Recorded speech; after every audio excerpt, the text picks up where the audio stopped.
franchising really is just an amazing business model. It allows you to scale very quickly, and it allows you to create a lot of impact in a very short period of time.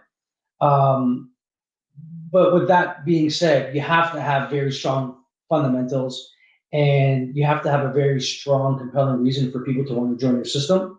And I think one of the main reasons why people join is because we understood from the beginning the pains and the struggles that an independent clinician center has day to day. We've sort of been in their shoes, and we understand it. And our franchise business has been created around really creating a solution to help those independents accelerate, thrive in a new environment.